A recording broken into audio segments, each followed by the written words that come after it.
The concept behind I Made This is my passion and the belief that I have that everyone can cook. If you are given the right tools and shown how to by a professional chef, you will find love and joy in the kitchen. It is about taking time out of your busy schedule to cook a healthy meal for you and your family. It is so simple. Everything is weighed out for you.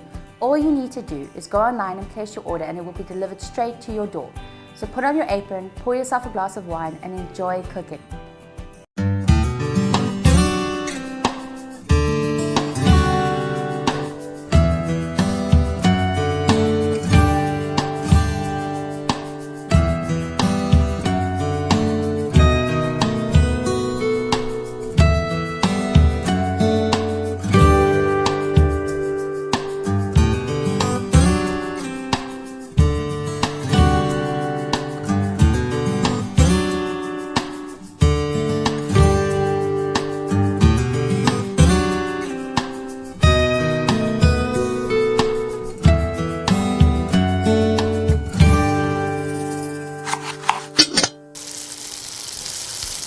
In today's box, we have ingredients for beef fillet with hollandaise sauce, asparagus, and dauphinoise potatoes.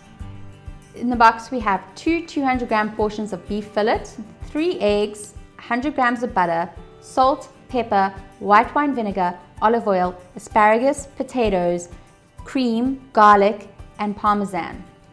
To start off this recipe, I am going to show you how to clean a beef fillet, because not every butcher cleans a beef fillet 100%. What we're going to do is basically cut off all the excess sinew and fat from the piece of fillet. The reason we don't want the fat is this fat is very tough when you cook it. It's not the same as fat that comes from sirloin or rump.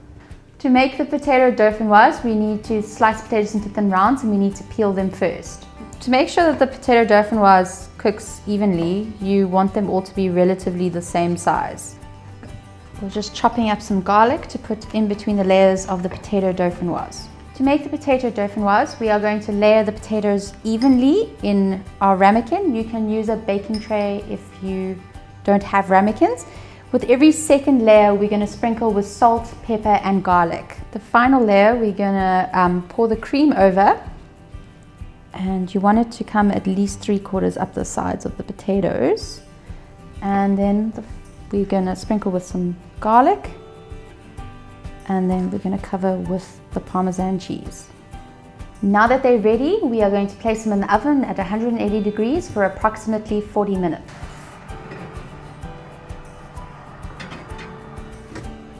To make the hollandaise sauce, we're going to place the egg yolks into a bowl over a pot of boiling water.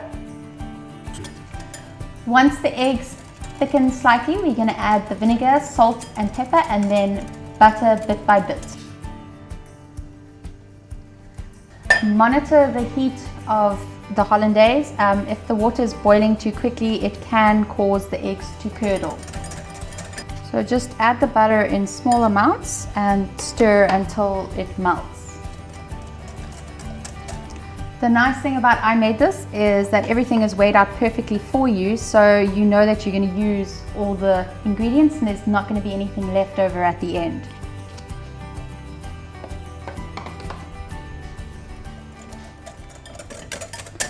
If at any point your hollandaise sauce gets too thick, you can add a little bit of water just to thin it down.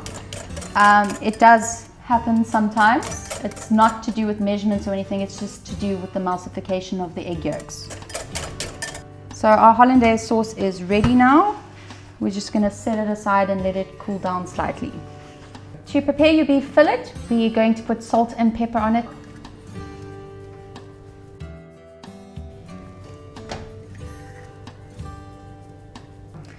You want your pan to be on a very high heat, and once it's reached that heat, you want to add your olive oil and then just spread it around the pan. Let it just get to temperature. So our pan is up to heat and we are going to add the steaks to the oil.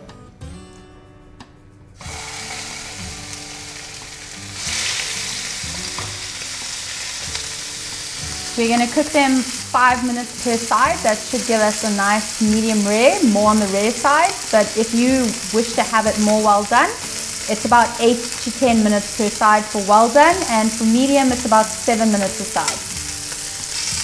With steak, you don't want to turn them too often or too many times. They tend to stick to the pan and then they don't look great at the end. So rather cook them straight for the full amount of time per side. So the more color a meat takes on, the more the flavors develop. Obviously with well done meat, a lot of juices are lost, so it's not as flavorful. With medium rares and rares, the blood is still in the meat, so it still carries the flavor of the meat. A good thing with meat after you've cooked it is to let it rest for 10 minutes or so, just so that the juices settle, and when you slice it, it doesn't ooze juice everywhere. So our meat is now cooked. I'm going to set it aside in our roasting tin just so that it can rest. Our final step in the cooking process is to blanch the asparagus. They should take 2 to 3 minutes to be ready, and we're going to start plating. I'm going to scoop the potato dauphinoise out. You can choose to leave them in the ramekin. It's whatever suits you.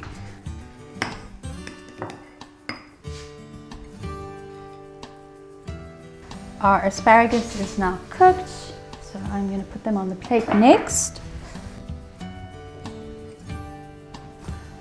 Then our roasted beef fillet.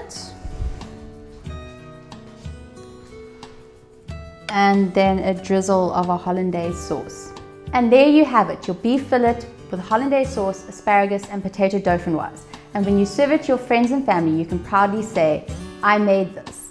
Thank you for watching, and cheers.